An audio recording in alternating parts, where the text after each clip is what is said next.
The surprise loss of Raila in African Union Council chairman came as a big shocker. In my vernacular, they say, Vindu vichenjanga. From these days, from those days that I used to count in my finger the number of failures in my prediction, I've started counting the number of successes in my recordings. What am I saying? I'm saying that there was a time when I could record hundreds of videos and all of them would prove to be right. Or if there is anyone that is wrong, after 100, you find one or two coming up. Like that one of, I predicted that General Gola, not General Gola, General Badi would be the chief of the defense forces. Then General Gola came. That was 2 years ago. I can count that I could go to dozens and dozens of recordings, and all of them, the prediction would be right, except one or two. But I've gone to the other side, that my prediction is coming out to be always wrong. I'm yet to get used to the shock that I got. You see, I was predicting that Mukhana Mwisoha Hamala would be the president, and she didn't make it. I'm still mourning my disappointments. Yet again, I predict that Raila would take the African Union Council chair, only for him to fail. Now I have changed from almost always predicting rightly to almost always predicting wrongly. So disappointment aside, each experience one goes through teaches one a solution. You see, even if you are to be giving out a prediction all the time, and all the predictions become right, you start believing that you are just like Jesus. I think these failures, even if they are painful, Nafatana, Mukhana Mwisoha, and Raila, they also should teach me how to look into aspects more closer, more defined than what I have been doing. Maybe that is the lesson I should learn. In my vernacular, they say, Omulai ahina muselala. And in the song Gambler, it is said that every gambler knows when to quit. And the gambler today, Raila Amolo Odinga, appears not to know that. He does not know when he has to quit. In his concession speech, he said that he was ready for any assignment that the continent would give him. That is very good. It is my view that Raila should, it is my feeling that Raila should upgrade himself from the country problems and concentrate on continental problems. I'm sure Raila has an NGO, and I believe that the NGO he has should expand geographically and even the mandate to cover issues that are covering a wider aspect, which is continental. So it should have a larger mandate geographically and even in its scope of handling things. I remember in 1985, when Ezekiel Kasachon a former Kapenguria MP, contested the Kringeti civic ward. Yes, he lost it. He lost the seat, but then it gave a bad picture for somebody who was in the National Assembly wanting to be a mere Kajora to contest in a civic matter. The same now applies to Raila. He has gone continental. It would not be good for him to go back to the country. Should be above that. Actually, he should let other people continue with what they do on the country. Let him pretend as if he's not noticing everything. You lost because of 3 reasons. You lost the African continental because of 3 reasons. In every election, that is reason number 1. In every election, somebody must lose. This time, it was us who lost it. We are facing the pain that we wanted the Djibouti people to face. Such an election, there is no nusumkate, so one side has to go home happy and another side had to go home weeping. It is unfortunate that it is us who went home weeping. Number 2, I said number 1, in every election one must lose and the other one must win. The second reason, you lost because of conditions beyond your control. I'll come to that. And the third is you lost because of conditions which you can control. I hope you understand. It becomes more painful when you compare the 2 candidates. When you compare the 2 candidates, the Djibouti fellow and Raila, it is like a Baluya Football Club. Some people call it Leopards. It is like a Baluya Football Club defeating their namesake AFC Arsenal. This person is a dwarf and you are a giant. So losing to him, it's like Arsenal losing to AFC Leopards. You lost partly to the condition beyond your control. That is the third reason I'd say. In any election, someone else wins. Not because they are popular, no. It is because the electorate voted against the competitor. There are some people, very prominent, I can tell you, including Raila Amolo Odinga. I know in places where he is hated, people may even vote for me, not just him, anybody, any leader, be it Raila, be it Ruto, be it anybody.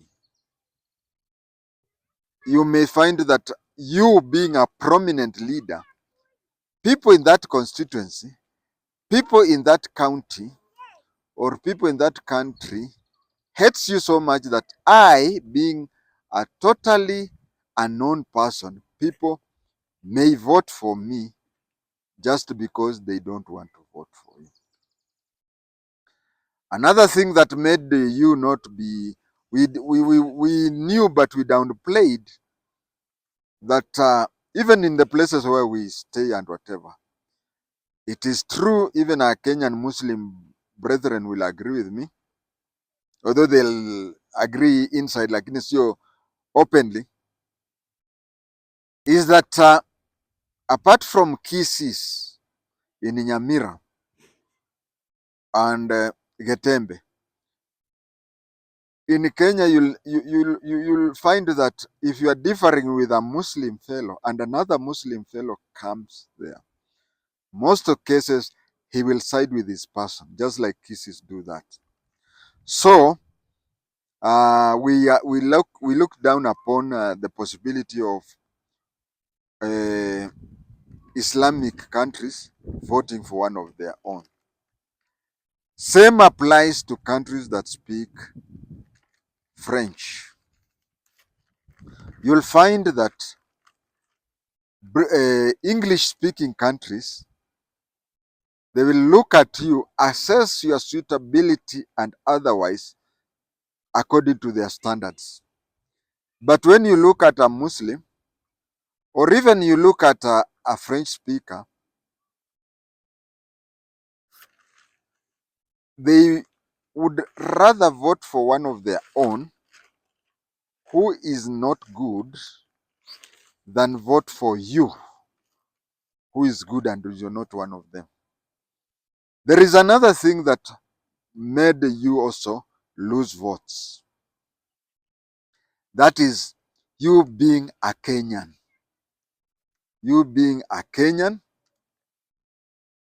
uh, it must have affected you. I'll come to that later, but I would also recommend that you look at your personal friends. You look at your personal friends. A person like Ramaphosa and Tshisekedi are known to be your personal friends. Remember, during the Kofi Annan issue, the person who was supposed to head that was Ramaphosa. But Lady Mother Karua and others refused to allow him because they said he's a business friend of yours. Now you have to look at it. If Chisekedi and Ramaphosa are your friends, but they did not stand up with you. Of course, I've said that you being a Kenyan also participated because Ramaphosa and Chisekedi are not happy with the East African aircraft, East African force in Zaire. But don't you think they would have even reached a place and said, this is a personal friend? Just a thought. Why did they forget that? I mean, Kenya's stand, which I mean is Ruto's stand on Gaza, must have played a part also.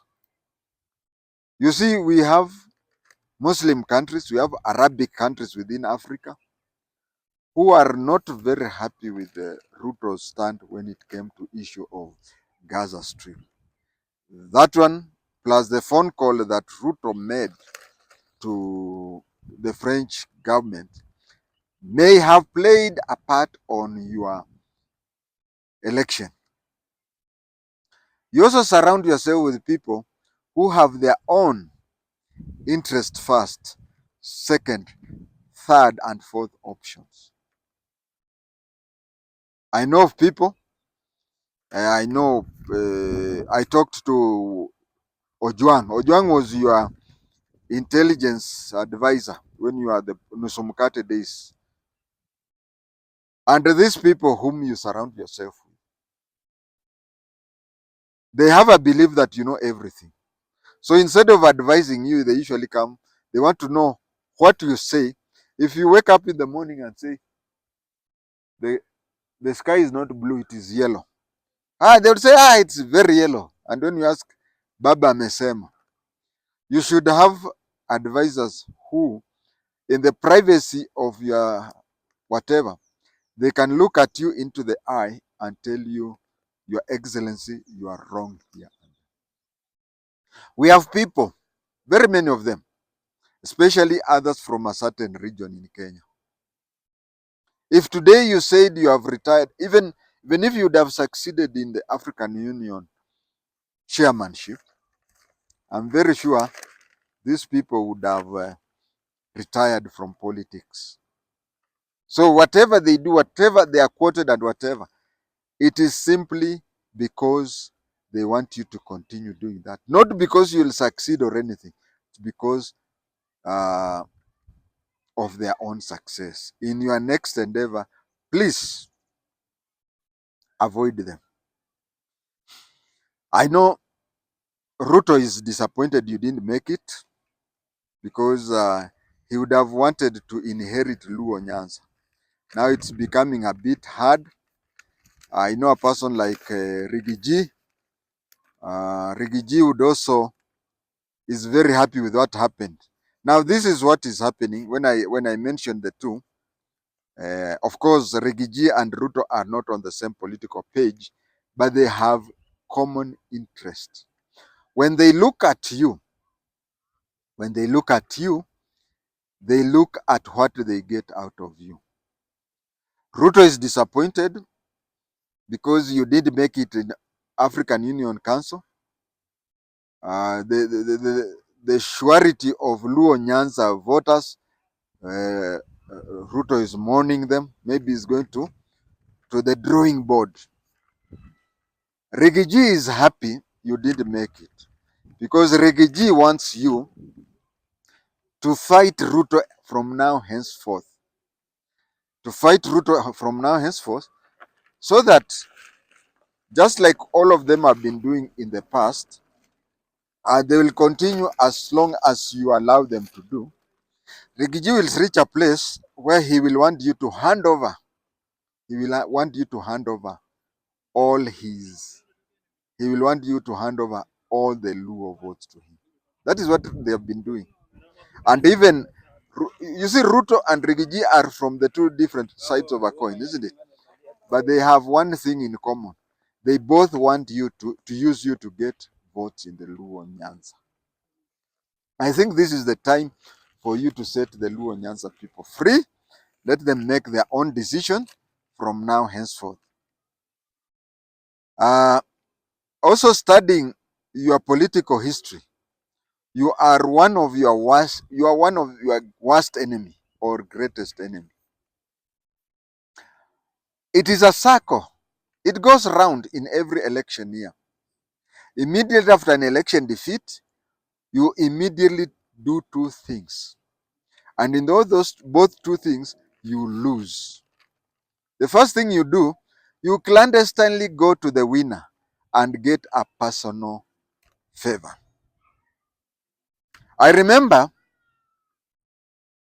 2 years ago, I recorded something about the secrets in a committee you'd never want to them disclosed. Boy, hey, nilishambuliwa, nilitukanwa. Why don't you like Luos? Why don't you whatever? And don't you know that Raila is your tribe mate? I was given all those type of whatever. But I knew, and I have to say thank you to you and Mama Ida, because whatever favors you used to get in committee, if you would not have received those favors, you would Matiba would have died in prison. Some people ask why was Raila getting favors from committee? And by the way, Raila used to, hey, whenever, I don't know, it's reached a place where the prison authorities would want to take Raila to Manyani. And whenever Raila would be told he's being taken to Manyani, he would be very much worried. I don't know. Maybe the personnel in Manyani were sadistic. I don't know. And when the people ask me to explain, the only story that is completely true, without any faults, are fiction. When you cook up a very good fiction, you cover all the loopholes. So when you find a story that adds up in everything, then most likely it is fiction. But then I believe one day somebody from prison will have to explain that, if not Raila himself. So Raila ni mtu wa kutengeneza madeal since his detention days. He even went out during the Jonjo inquiry on the agreement with Moi that if he were to betray Jonjo, he would be released from detention. But Moi didn't fulfill his part of it. And then you find that I said immediately after an election defeat, you simultaneously do things, of which both you lose. First of all, you go to the winner, the president, and get a personal favor. The molasses plant that made Biwot kill Ouko, you are given on a silver platter. The molasses plant you are given on a silver platter because you are supposed to, first of all, that thing was never, the government only made assessment. They sent him somebody made an assessment. They said the equipment and whatever is so much, land is so much and whatever, and you paid only for the equipment. You didn't even pay for land, but you are given even that land. And it was never taken to a tender. So, 1997, you went for Kisumu molasses. In 2002, you supported Kibaki because of two reasons. One, Moi had made it so clever that it was too late for anybody bolting out of Kano to start a campaign. It was too late. So you had to go and you had to sneak to see Kibaki secretly and write an MOU, which meant that Kibaki was to win the election and hand over the government to you. That is 2002. 2007, you went back and was given half a nusu mkate. Then 2013, there was handshake. People say it is handshake. And then now we have bread. Is it broad? Bread-based government. What you do is you use a lot of people, get a lot of concern, and then when you get whatever, you go there and fix something for you, your pocket alone. And then you forget that the next election, Wetangula had said that things would be messy, things would be loud, and people would do what? I was surprised, pleasantly surprised, when jinsis during the campaign, during the whatever, they said, kumbe huyu mzee anasema ukweli. Because jinsia are the first people to turn over to me and said, kumbe you are telling the truth about Raila. He uses such opportunities always to get favors for himself. I want also my elder brother Raila to understand that the beautiful things are never domesticated. Leopards, cheetahs, etc. are more beautiful than a cat. Zebras are more beautiful than donkeys, isn't it? A human being pays KWS, Kenya Wildlife Service, to watch them and then goes home to be with the less beautiful cat and donkey.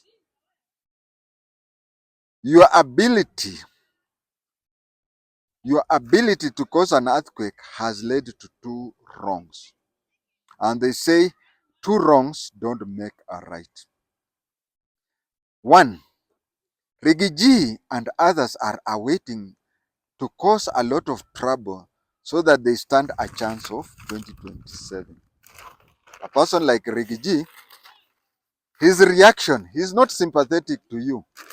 He's not sympathetic to you that you lost the AUC. No, he is happy that you lost it. So his wish now is that after the mourning period, now you start causing problems so that you make it possible for him to rule. On the other hand, Ruto is really concerned that you lost because having lost the mountain, now he stands a chance to lose the lake. But I want to appeal to you, especially you having said that henceforth you are ready to do anything for the continent. Don't be like Kasachon, who went to the ward, the civic ward, and he used to be in the parliament. What you do is now extend your foundation, Raila Odinga Foundation, to be the continent wide. Be the continent wide. Just the 80 years, you are not young. 80 years, you are not young. And also understand that some of the things that made you lose is nothing of your doing. It is something to do with various things. What many people don't know is that This fellow from Djibouti has spent over 30 years working within the African. When it was OAU, he was working there. So he's somebody who knows all the corners there, and that may also have contributed. And I said something which I had forgotten, but I'll say it before I switch. I tell my cameraman to switch off. This is the thing. I want you to ask yourself, even though I request you not to go into any elective seat, just ask yourself, when things started, and that is what I had said somewhere, and then I've forgotten, and it has come. When this thing started, we heard of 21 countries signing for you. And those countries were even mentioned in the KTN. And those are the countries that stood with you up to the last minute. We don't have to go to this what thing. They say that it was a secret vote, so you can no. Some things are just obvious. If for a long time 21 countries have always been saying that they'll stand by you, and you got around 21 somewhere there, then it shows that those countries stood for you all the time. The first, where did the rain start beating us? The rain started beating you when we heard that there are 7 more countries, but they have refused to be quoted publicly. That is where the problem started. We moved from 21 to 28 within a week. Why did they support you and say, don't mention us?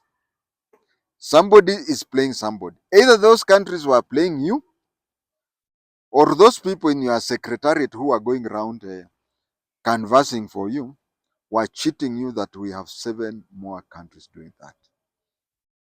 If someone doesn't come out publicly and say, I am for Raila, then we should have still stood by the 21. Lastly, and more important, why did your figure stagnate? It started at 20, went to 22, came back to 21, stayed around 20. Why? And this fellow from Djibouti started from, is it 18? No, 10. Every count he was rising up. There comes this question about SADC countries. There is this question about SADC countries. SADC countries, there was a message which was too little, too late. But this fellow, he had 5 votes. Now, that is also something that you should look at it critically. It is also applicable to you in Kenya. And that is what I said, that when in your political history, those who will write about your politics, somebody who will do your politics in a thesis in the university will come up and say that you are more interested in gaining new friends than retaining the old friends. I have just said that you said that Waitangula said that the divorce will be messy. Remember? That is you. In the election, the votes that you got in Rift Valley in 2007, if you would have retained it in 2013, things would be different. Now, when you started, you had 21, yeah, 20, meaning that the people you had agreed with were with you. But then you'll find that you are fluctuating. You go from 20 to 22 to 21. You are just hanging there. But the Djibouti fellow was steadily raising up. Can you in the future look into the possibility of looking into retaining the votes that you had before looking there?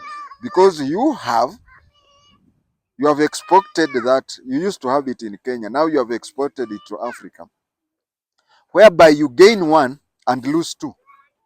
And then you wonder and start thinking that people have stolen your votes. But we love you. You have played your part. Some people may say you are always a failure. But you see, they have never even appeared on the ballot paper of a village kettle dip. You have done your part. You have changed the constitution of Kenya. You have played whatever. We are proud of that. Some people say that you are cursed by your father. Let me talk about that. It is important for me to say that, to include that in my topics. At no time did Jaramogi ever curse Raila. And what I know about Jaramogi is that he had a forgiving heart. He was not the type of a person who could curse, even if he's whatever. But I have come, especially those young people from my home area, I've been telling them that curses are different. Curses are not the curses that we, me included, used to have when we were young. The curses of today are different from during our time. The curses of today, I would tell young people that make sure that you don't annoy your parents. Make sure you don't annoy your parents. Make sure that you don't answer your parents badly, because today's curses are not curses of my time. Today's curses is that your father may be Kikuyu wanasema kwenyita rodhea. People from Congo, they say loboko na litama, kujishika shavu. Your parent is supposed, just when he or she touches himself or her that way and looks sad, that is a curse without talking. And if your parent shouts himself or herself hoarse by uttering some of the baddest words to you, so long as you are innocent, it will never get you. It will never get you. Why am I saying so? Because as a member of an NIS, I used to cover Raila's meeting. And in any meeting you go, and meet a lot of people there, usually the most important person is the last one to talk. Raila used to wait until his father is talking. Then he would come with young men. They carry him shoulder high, make noise. And his father had that soft, he would, okay.